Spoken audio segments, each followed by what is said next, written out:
পরিবার নিয়ে মুস্তাফিজুর রহমান সিলেট আন্তর্জাতিক ক্রিকেট স্টেডিয়ামে একটা ছবিও তুলে রাখতে চাইলেন।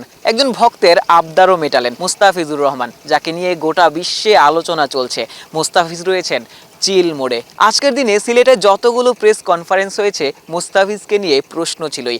গোটা দেশ জুড়েই মুস্তাফিজুর রহমান আলোচনার কেন্দ্রবিন্দু। তবে মুস্তাফিজ রয়েছেন একেবারেই নিজের মতো, যেমনটা সবসময়ই থাকেন তানজিম সাকিব কিংবা ওই সাইফুদ্দিন। দুজনই মুস্তাফিজের ভূয়সী প্রশংসা করেছেন। উনি অ্যাজ এ হিউম্যান বিং হিসেবে খুবই বিনয়ী একজন মানুষ, আসলে খুবই বিনয়ী এবং খুব হেল্পফুলও মানুষ। আর উনি মজা করে, সবার সাথে মজা করে, টিমমেট যারা আছে তাদের সাথে ড্রেসিং রুমের ভিতরে মজা করে, মজা করে। উনি খুব ফানি ক্যারেক্টার বলা যায়।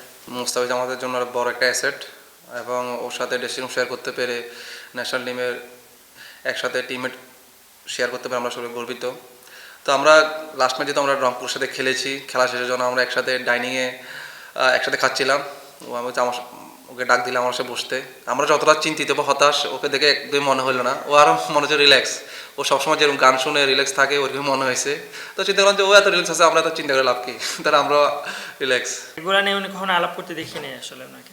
টানা ম্যাচ জিতে মুস্তাফিজের দল রংপুর রাইডার্স রয়েছে ফুরফুরে মেজাজে। আজকের দিনে দলের কোনো অনুশীলন সেশন ছিল না। সেই ফাঁকেই মুস্তাফিজুর রহমান পরিবারকে নিয়ে শেষ বিকেলে বের হয়েছিলেন।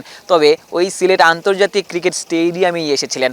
মাঠ থেকে মুস্তাফিজ যেন দূরে থাকতে চান না। গোটা ক্যারিয়ারে মুস্তাফিজ কখনোই সমালোচনার জন্ম দেননি। মুস্তাফিজ সহজ সরল ব্যবহারে সবার মন জিতেছেন।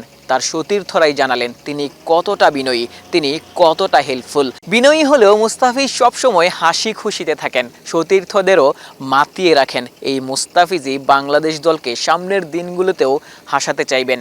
সিলেট আন্তর্জাতিক ক্রিকেট স্টেডিয়াম থেকে আশিক সারওয়ার, নিউজ 24।